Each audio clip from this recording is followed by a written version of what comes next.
Heya, Skittles! It's me, Rhea the Red-Nosed Rainbow Neko! Happy holiday season! And guess who's coming back? No, not him. Well, he is, but that's not what we're asking. Dr. 14 is back, and he's facing a big-time old villain from his past called the Toymaker. I'm going to tell you what I liked about this episode, the spoiler surprises, and I'll tie it into an inspirational book that changed my life. It's the conclusion of the Doctor's 60th anniversary specials with David Tennant, Catherine Tate, and new Dr. Ncuti Gatwa.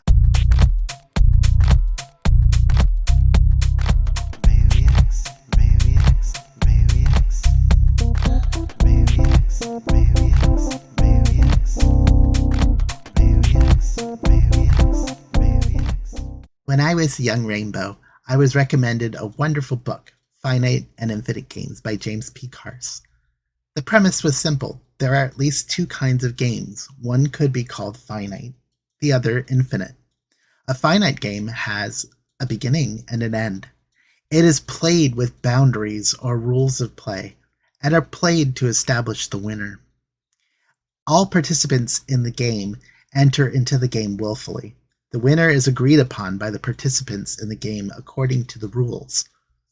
In one respect, but only one, an infinite game is identical to a finite game. Of all finite players, we can also say that if they play freely. If they must play, they cannot play. Otherwise, infinite and finite play stand in the sharpest possible contrast. While finite games are games with boundaries to be won, infinite games are games that play with boundaries, not to be won, but to prevent the game from concluding. Rationally, finite games can be played within an infinite game, but no infinite game can be played within a finite game. How does this relate to the latest Doctor Who episode, The Giggle? Well, quite a lot. Picking up directly after Wild Blue Yonder episode left off, The Giggle begins with all the world going haywire. Humans in London are in a state of complete disarray.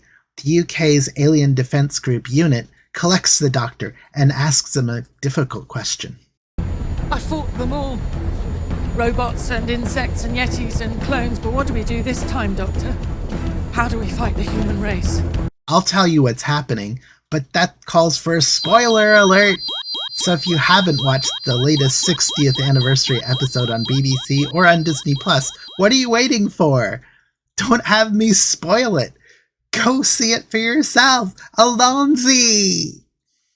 In Soho, 1925, a man purchases a doll named Stooky Bill from an apparent German toy and game vendor played excellently by Neil Patrick Harris. He brings the spooky Stooky back to John Logie Baird, who historically produces the first televised image. Little does he know, but the doll is supernaturally possessed. His creepy image haunts every television tube created since and plants an ascending and then descending sequential scale in the mind of every human being. Essentially, a mocking giggle.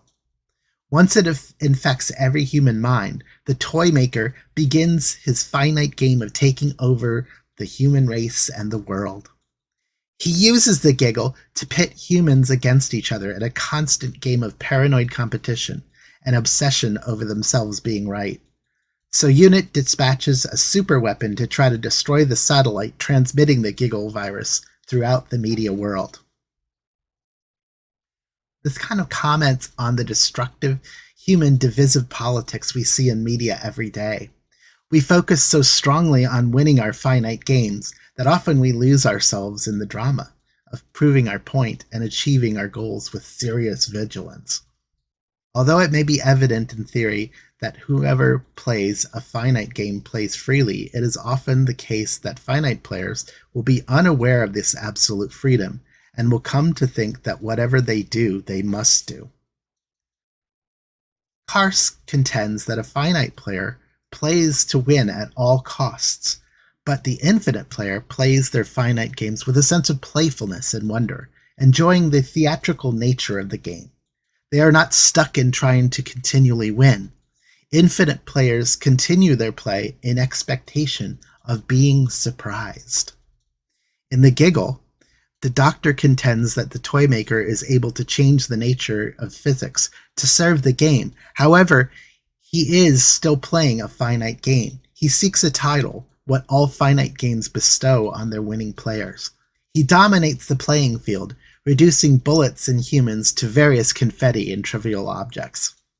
At the climax of our story, the toy maker, clearly a master infinite player, acquires Unit's super weapon. He aims it at the Doctor and shoots.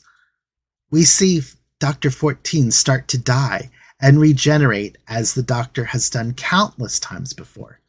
But the Doctor, who is the ultimate infinite player, doesn't just regenerate as we expect. He bi-generates! Heya, Shurigawa! Now there are 2 Doctors?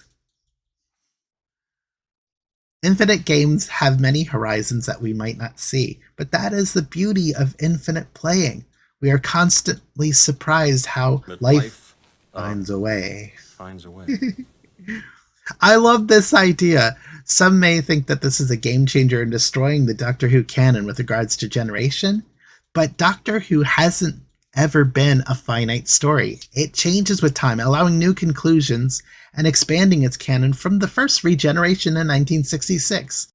Instead of a simple recast of the actor, the show began the regeneration lore. The show now expands that lore with the bi-generation.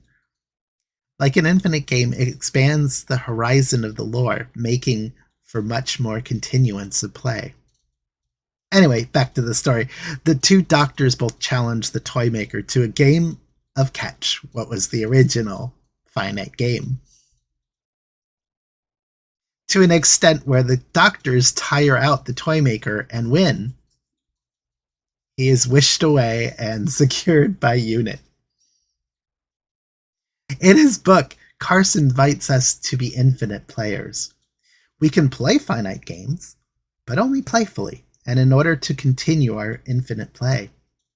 I have the link where you can buy the book, your own copy of Finite and Infinite Games below. I like this episode a lot. It made me think of the book that I had been wanting to present on this channel. And seeing Mel, the companion played by Bonnie Franklin again working for Unit, was a wonderful surprise. Catherine Tate and David Tennant were wonderful too, but Neil Patrick Harris as the toy maker was superb. His range and glib strangeness was spot on, and honestly terrifying. You'd never know what he'd do next. But that's the element of surprise that did hint in. I like Shurigawa, the new Doctor, who is fresh with great enthusiasm, and I'm excited to see where he goes. But hopefully he can find some pants on his journey. But we'll get to see you this Christmas. The fan favorite Dr. 10 or Dr. 14 or whoever is given some downtime with Donna to breathe and live a little family life. We're not sure if this is open to have him just jump in if he's needed, or if he'll be permanently retired in his time vacation. I'm not sure, but we'll have to wait and see. Thank you so much for watching my video. I hope you learned something. If you like my video, please like and subscribe. Hit the bell to make sure you never miss a video. Please share this with your friends. I hope you and your loved ones have a wonderful holiday season. Bye!